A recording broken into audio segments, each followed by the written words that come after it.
speaking of old games that we're going back to, we're just reliving 2022 in this podcast, y'all. Or maybe even 2021. I'm trying to remember when Inscription came out. I think it came out in 2021. No, maybe it was 2022. I think it was 2022. 2022. Yeah. So, another game that came out in that time. Ghostwire Tokyo. Oh, my Lord. If we look back in time, Brett was really excited about this game. And then it came out, and the reviews weren't so solid.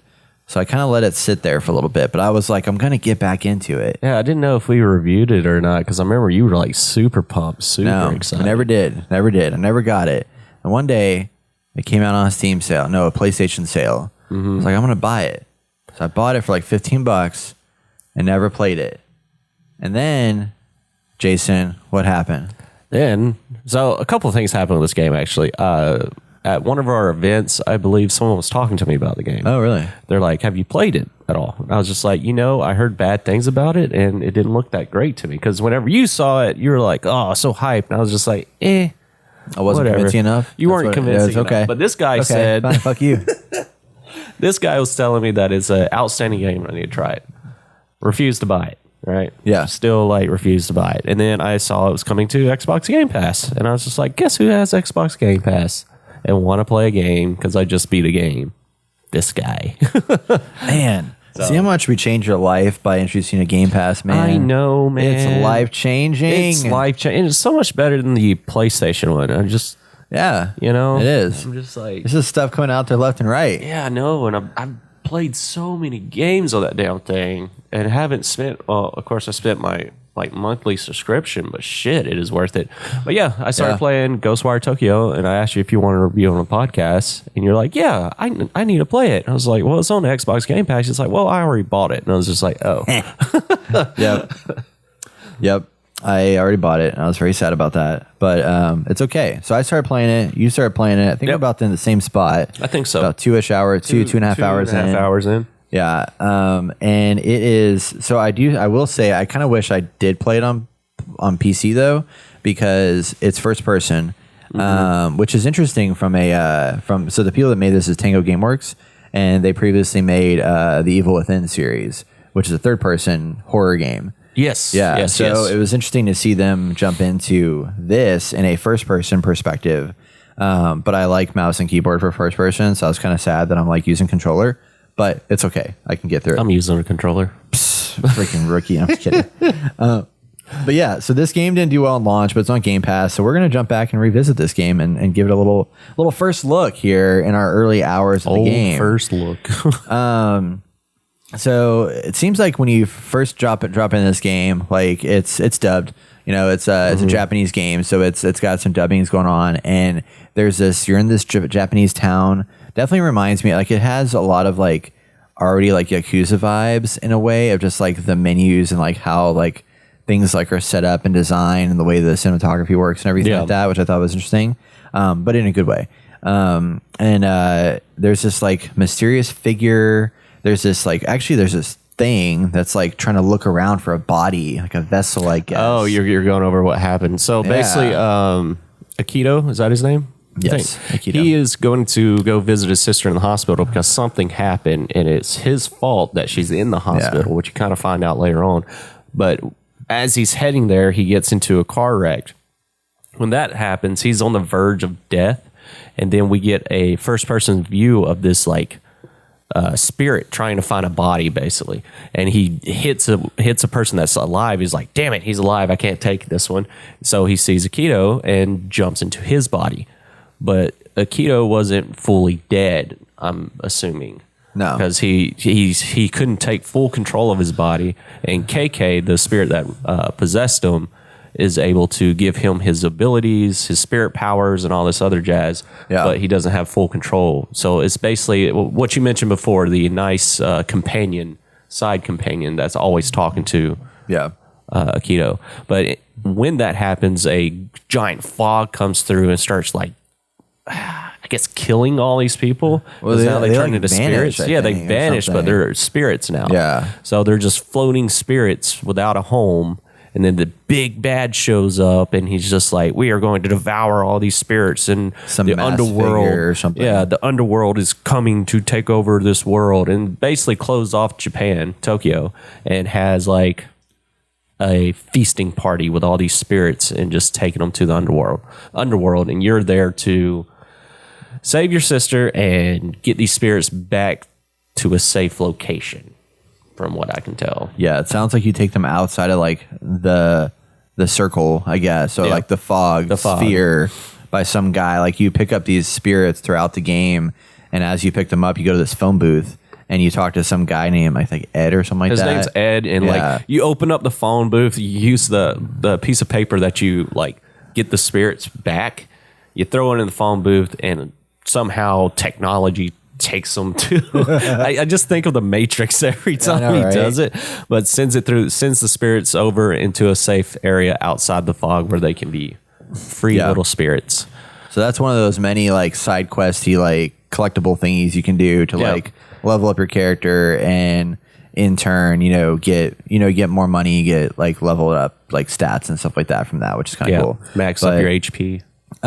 Your character himself has what I kind of akin to like Bioshock like plasmids, but they're not like things that you pick up. Well, I guess you technically do pick it up kind of over time, but it's not like stuff that you like use as pickups like you would in Bioshock, but it's kind of treated like that. But you basically have magic hands. You got wind, fire, and water elements over time. Have you unlocked all three of those yet? I have the fire one, but that's I just got the water one by defeating this boss. And it was really hard. You're ahead of me then. Yeah, I think so.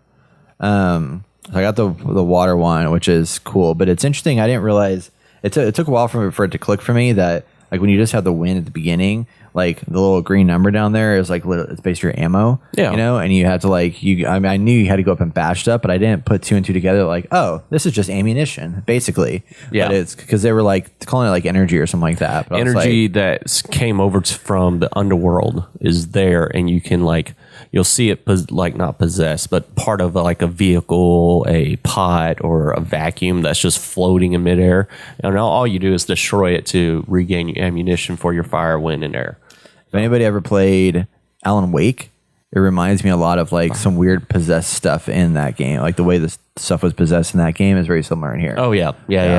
But yeah, that stuff's like scattered around all over, and you go up to it, you bash it, and you like get energy particles from it, which is visually the game is really cool in that sense, because it's a very dark noir style like Tokyo. It's sometimes it'll start raining. It's like always nighttime.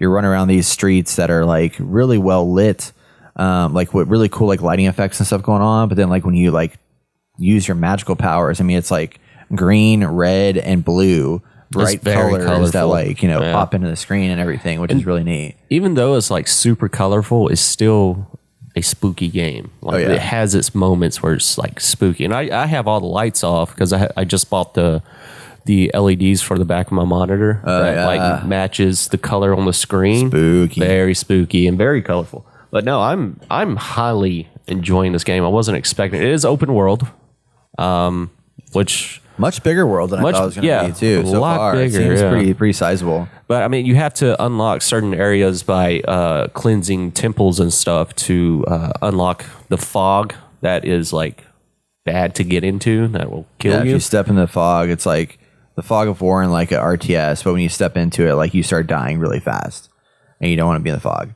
So you got to get out of that. You got to go to the temple. And basically, the Torii gates. So you go to the Torii gates and you cleanse the Torii gates, and that's basically like when you're playing Assassin's Creed and you climb the top of the tower, you like reveal the map, and then it opens up new side quests and new points of interest, locations, and all that stuff. But those are pretty fun because you go up there, you gotta kill some bad guys. Once you kill them, you just hold down a button to like cleanse the gate, and then you get a reward. Yeah. In addition to your just opening up the map, so I really like that a lot. What do you think of the bad guys so far?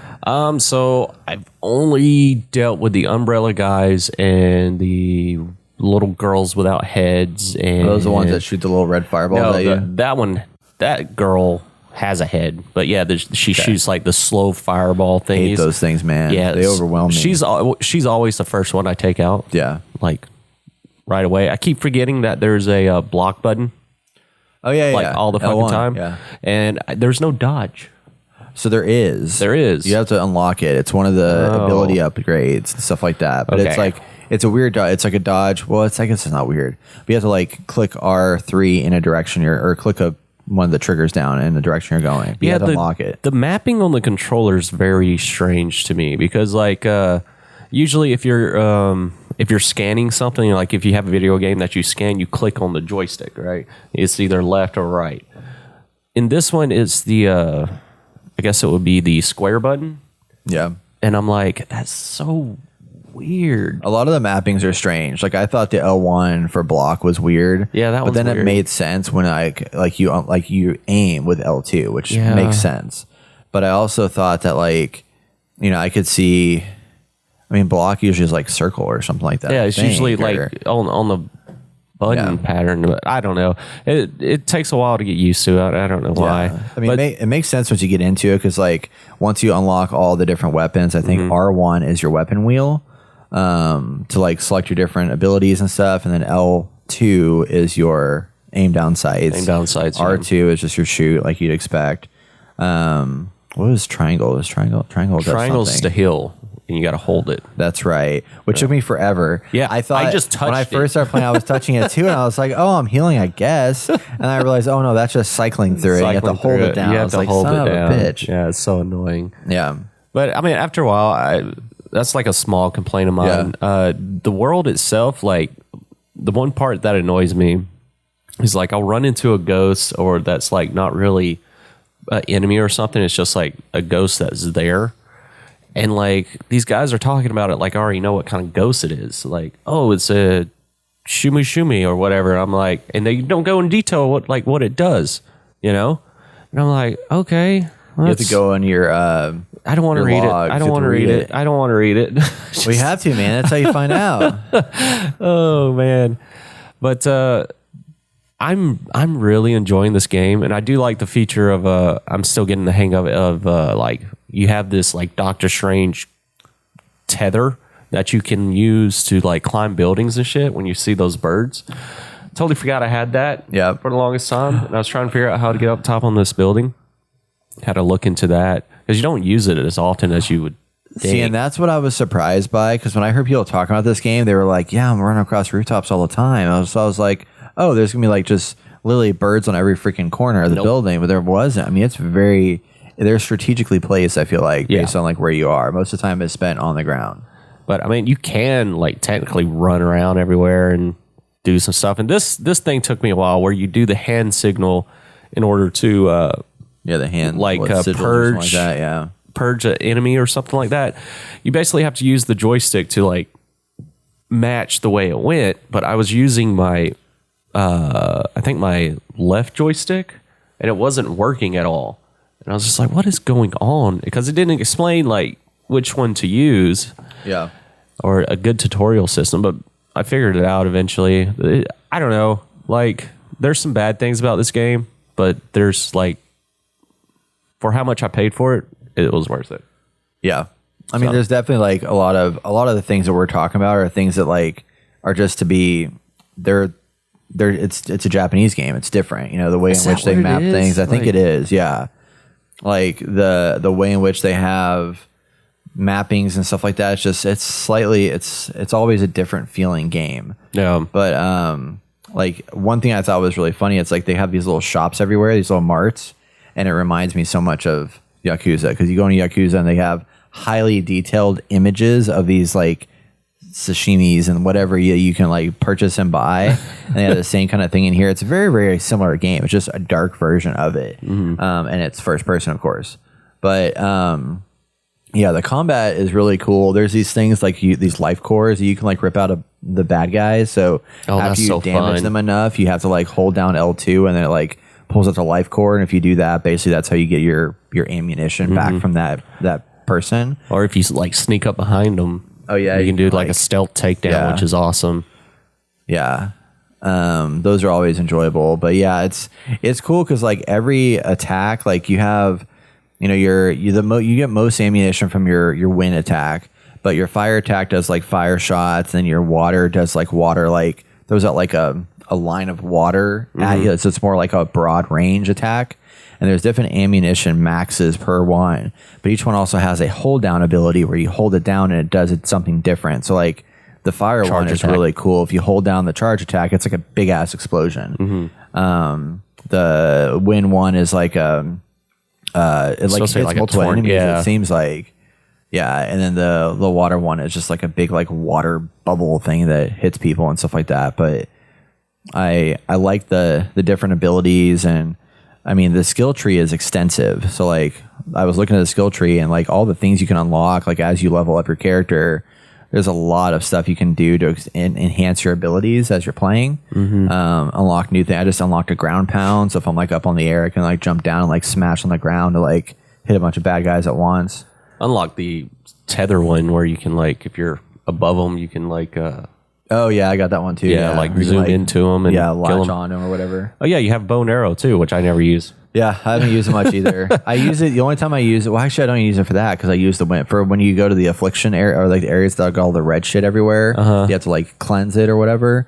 You have to find that little like part thingy or whatever. Yeah, I thought about using it for that, but I'm like, well, I can just use my hands too. So yeah, Yeah, I just never used the bow. I might think it's use it at pointless. some point. I don't know. Maybe it's for like good for stealth potentially.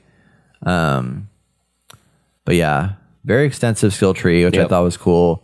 Very big map. I mean, this is a surprisingly large scale open world game.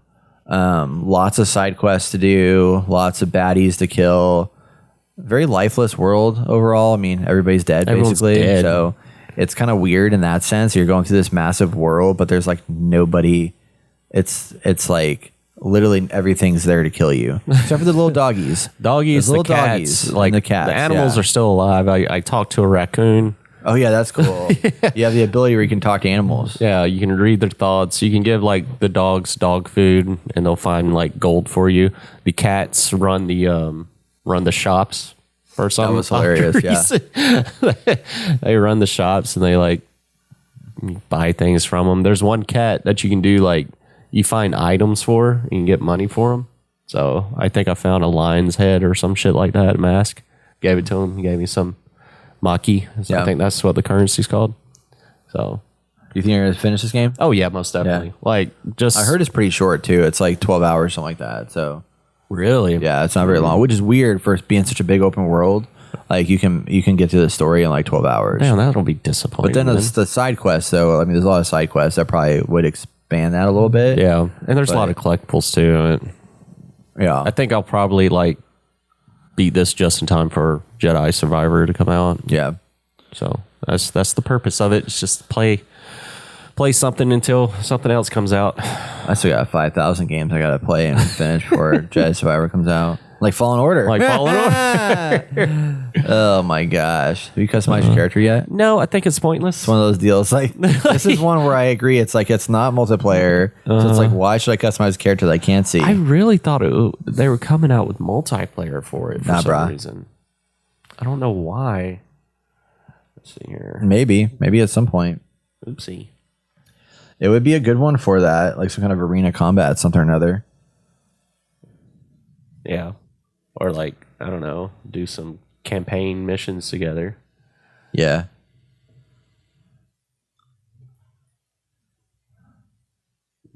Let's find out.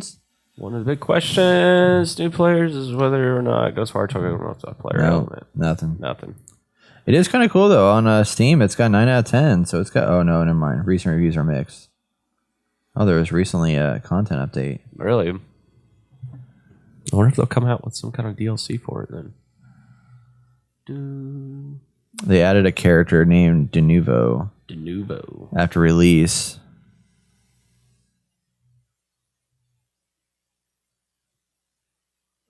Oh, I guess it says here. Oopsie. Ghostwire Tokyo is getting all new DLC when it launches on Xbox Game Pass. Yeah, called Spider's Thread, I think, Ooh, look at there. but it's not multiplayer. Now, I don't know why I thought that. Includes a new area to explore, extended cutscenes, new side missions, all new enemies, quality of life improvements, extra combat skills, and a new roguelite, the Spider's Thread game mode. Ooh, roguelike, huh? Yeah. Yeah, it's a pretty good game. I mean, it's definitely, for a Game Pass game, this is totally worth downloading and picking up and just trying out. You know, it doesn't hurt to do it. It's a beautiful looking game. Very interesting. It's not scary. It's just eerie. I don't know. There's some moments that get me. Well, you're a win. I'm just kidding. Thank you. I don't know. I haven't seen any yet personally, but I'm also, you know, I'm the first one to go in the house and demonologist. Oh yeah, so. yeah. There were some moments like going to the hospital at the very beginning. You know, there's some little freaky moments there, and then whenever there's parts where like there's like this corruption that'll take effect. Like there's this one part early in the game where you go in this house to like you get your bow. And then as you're about to leave the house, they like somebody like comes down and like locks it down and like surrounds it with some kind of like force field thingy. Remember that part? Yeah. So like this little force field thingy like manipulates the space that you're inside of, I guess. So as I'm like trying to escape it, I have to find these like 3 different like tokens or totems or whatever to like kill, which will shut down like the barrier thingy that's there. And but as you're doing it, like the game is manipulating itself, so it's almost like Control style, where like shit's like flipping upside down, and, like, doing all this weird stuff. It was really trippy. I mean, visually, this game is something else for sure. There's a lot of really cool visual effects in this game that just like blew my mind. And then there's also like with the side missions and stuff. There's some spirits that are like very bad. It wasn't like part of this whole thing, but they're doing like evil, corrupt stuff. Like one spirit I dealt with kidnapped a girl, kept her hostage, or her spirit, and you had to free them and all this jazz. But yeah, did you get the one with the little doll? Yeah, that one. That was crazy. Doll. Yeah, that was an interesting story arc on that one. Yeah, a lot of good stuff so far. So a little empty, but other than that, and then a little weird controls. But yeah, otherwise it's really cool. Yeah. I like when you like do your little like detective mode. You like drop like this little water droplet or something. Yeah, and it scans the whole area. Yeah, it's pretty cool. But yeah, Ghostwire Tokyo, y'all. Tango Gameworks. It's out, available on all systems. Well, not all systems, but it launched on PlayStation as an exclusive. Then the Microsoft Bethesda deal went through, so now Microsoft was like, we're bringing that shit to other systems, such as Game Pass. So it's on Game Pass now, and there's a DLC that came out with it. So that's supposed to be free content for everybody. So, hell yeah. You can download that, check it out, and play a little bit more Ghostwire. And just in time for the Game Pass release. Go get it. Go get it.